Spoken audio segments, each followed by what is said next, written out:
ये जो व्यक्ति पंत प्रधान बन के बैठा ये मानसिक रूप से बीमार है, मैं आपको प्रमाण दे रहा हूं। और ये तो बहुत ही मास्टरमाइंड आदमी है। ये दोनों गुजराती अमित शाह और नरेंद्र मोदी प्योर बिजनेसमैन है। ये ड्रामेबाज आदमी है। ये सिर्फ एक्टिंग करना जानता है। आपको पता है 25 जून 1975 को क्या हुआ था? देश में आपातकाल लगा था और आज के पंत प्रधान अहमदाबाद रहते थे। नकली सरदार जी बनकर कच्छ जिले में भाग गए थे आदिपुर रहने के लिए। 21 महीने के आपातकाल के दौरान वो सरदार जी बनकर रहे, नकली सरदार जी। असली सरदार कौन होते हैं?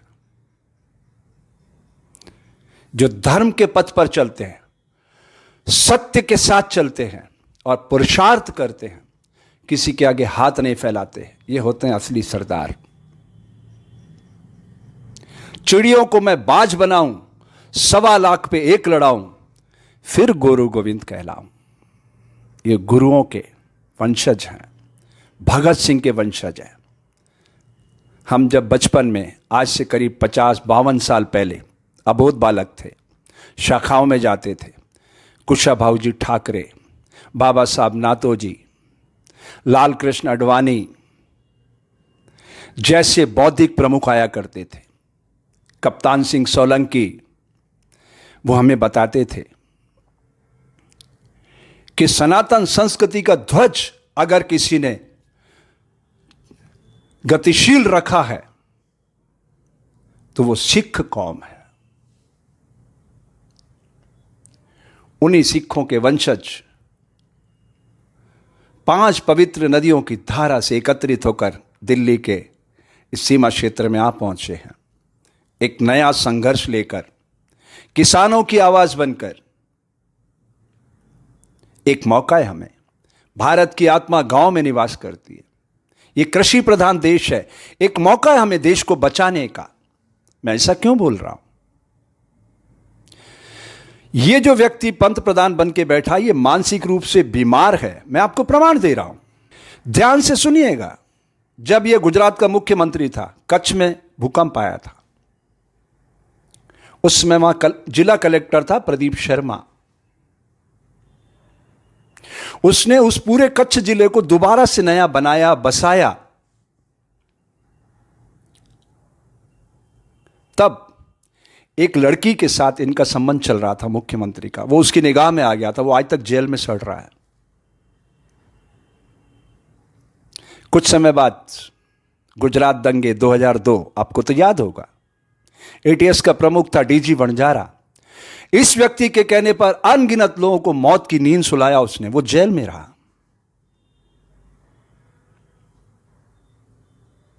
जब अटल जी इसको हटाना चाहते थे, लाल कृष्ण अडवाणी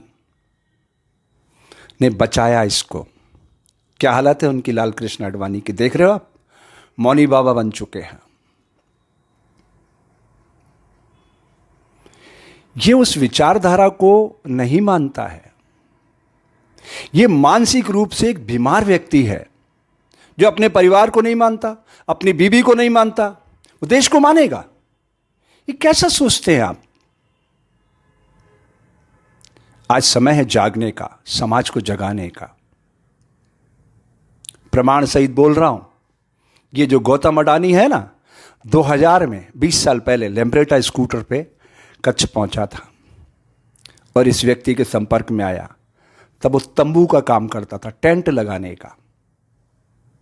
इसने अपना बिजनेस पार्टनर बनाया और कस्टम वालों के साथ मिलकर कागजों पे इन्होंने सरकार का करोड़ों रुपया सब्सिडी का लिया गौतम अडानी के नाम से। इसलिए आज वो इतना बड़ा आदमी बन गया है। गौतम अडानी लेम्ब्रेटा स्कूटर पर घूमने वाला, कस्टम के माध्यम से करोड़ों अरबों रुपए इन्होंने हेरा फेरी किए, सरकारी सिस्टम की सब्सिडी की।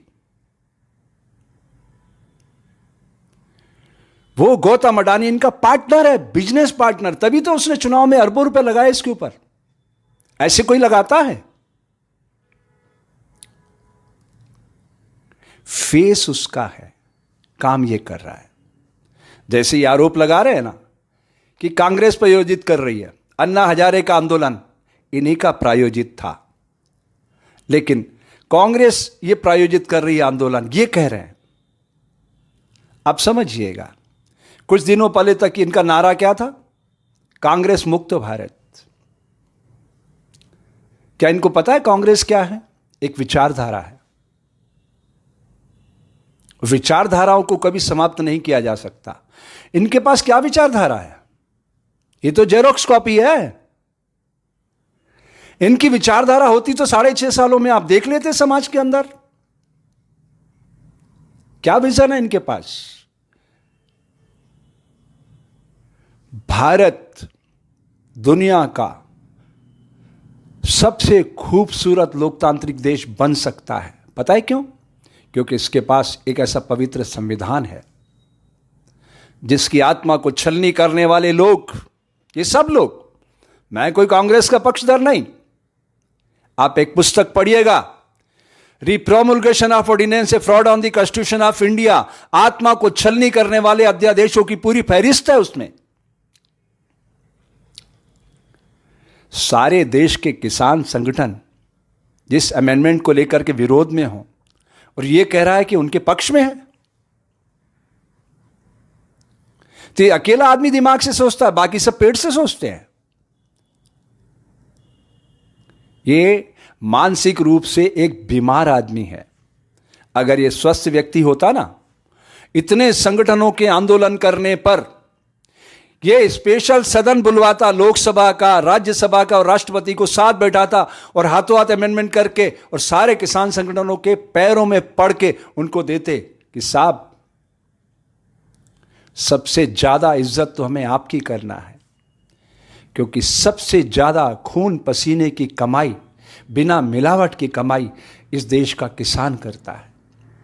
तभी वो धरती पुत्र कहलाता है। धरती प्रकृति के 5 एलिमेंट में सबसे महत्वपूर्ण कारक है सृजन का, वो मिलावट बर्दाश्त नहीं करती। ये मिलावट करने वाले लोग जिसके खिलाफ मेरा अभियान है वार फॉर प्योर, कांग्रेस की 2 सरकारों ने मेरा यह अभियान चोरी किया, शुद्ध के लिए युद्ध, मध्य प्रदेश में और राजस्थान में। तो ये सब चोरी करते आइडियाज की बस, और फिर गिरगिट की तरह रंग बदलते। और ये तो बहुत ही मास्टरमाइंड आदमी है। ये दोनों गुजराती अमित शाह और नरेंद्र मोदी प्योर बिजनेसमैन है, प्योर बिजनेसमैन। इनके दिमाग में अगर देश सामने होता तो इस गलती को तुरंत वो रिपेयरिंग करते। अपनी कंडीशन ठहरा के वो बात करना चाहते हैं। किसान सड़कों पे दम तोड़ रहे हैं, मजदूर सड़कों पे कोविड में दम तोड़ते रहे, बच्चे परेशान आंदोलन करते रहे। इनके सारे खोखले नारे आपके सामने हैं। नोटबंदी से लेकर आज तक जितना खेल खेला इन्होंने, एक ड्रामेबाज आदमी है। ये सिर्फ एक्टिंग करना जानता है। मैं आपसे पूछना चाहता हूं, अगर आपको देश के चरित्र को नापना हो तो आप साधु संतों को बुलाओगे या वैश्याओं को बुलाओगे? बताइए। वो वैश्याएं बताएंगी इस समाज का चरित्र क्या है, साधु क्या बताएगा? साधु को क्या पता है समाज के अंदर क्या हो रहा है? वो तो सरल होता है, कपास की तरह। वो वैश्या बताएगी समाज का चरित्र क्या है। इस समाज के चरित्र को नापने के लिए हमें दिमाग तक पहुंचना होगा। और यह व्यक्ति हर स्तर पे समाज को कमजोर करने में लगा है। आप देख लीजिए पिछले 6.5 सालों का इसका कार्यकाल, सारी लोकतांत्रिक एजेंसियों को नेस्तनाबूद करने में लगा है। यहां तक ही नहीं, इतनी मेहनत करके जिन संस्थाओं को खड़ा किया गया था उनको बेचने में इसने कुछ वक्त भी नहीं लगाया। ये प्रकृति ने एक मौका दिया है भारतीय जनता को, क्योंकि सामने एक ऐसी कौम आ गई है जिस कौम के पुरोधा क्या कहते हैं, चिड़ियों को मैं बाज बनाऊं, 1.25 लाख पे एक लड़ाऊं, फिर गुरु गोविंद कहलाऊं। उस परंपरा में भगत सिंह पैदा हुए, 23 साल का नवयुवक। मौत के फंदे पर झूलने से पहले कहता है, ऐसी मौत मुझे मत दो, क्रांतिकारी की मौत दो, मेरे को अपनी गोलियों से छलनी करो, इससे बहने वाला रक्त बीज बनेगा, अनगिनत भगत सिंह पैदा होंगे और ये देश आजाद होगा। तो ऐसे पवित्र ग्रंथ के साथ जुड़े हुए लोग पवित्र भाव के साथ देश के दिल राजधानी में आ पहुंचे हैं।